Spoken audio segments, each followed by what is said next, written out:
19 मार्च को ट्रंप ये ट्वीट करते हैं दोपहर में कि हमने ईरान के सारे एयर डिफेंस सिस्टम ख़त्म कर दिए हैं।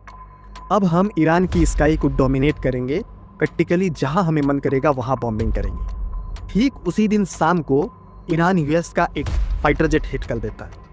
न्यूज इसलिए नहीं बनी है या बड़ी हुई है कि ये फाइटर जेट हिट हुआ है, क्योंकि कॉम्बैट में फाइटर जेट का हिट होना एक नॉर्मल सी बात है। न्यूज इसलिए बड़ी हुई है क्योंकि जिस फाइटर जेट को हिट किया है ईरान ने, वो फाइटर जेट दुनिया का सबसे एडवांस फाइटर जेट है। इस एक अकेले प्रोजेक्ट का जो मार्केट है वो $2 ट्रिलियन का है।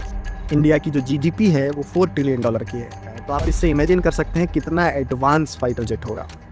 मैं बात कर रहा हूँ अमेरिका के सबसे या दुनिया के सबसे एडवांस फाइटर जेट F-35 की।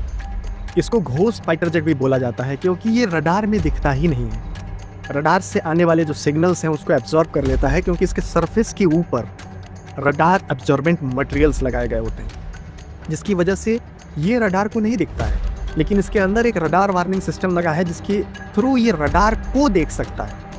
मतलब आप देखिएगा, रडार इसको नहीं देख सकता लेकिन ये रडार को देख सकता है और उसकी हेल्प से आप रडार को उड़ा सकते हैं।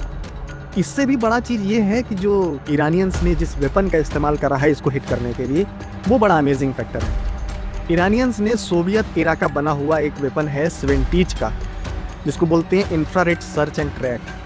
ये बेसिकली कोई ऑब्जेक्ट अगर हवा में चल रही है उसके ऊपर फ्रिक्शन की वजह से एक हीट जनरेट होता है, उससे एक सिग्नेचर बनाता है। उसकी हेल्प से ईरान ने इस फाइटर जेट को हिट करा है। और ईरान को ये टेक्नोलॉजी या ये हिंट रशियंस ने दिया था। इससे रशिया ने 2 चीज़ें प्रूफ कर दी। एक ये कि जो अमेरिकन वेपन्स की जो सुपीरियरिटी अमेरिका दिखाने के प्रयास करता है वो मिथ है।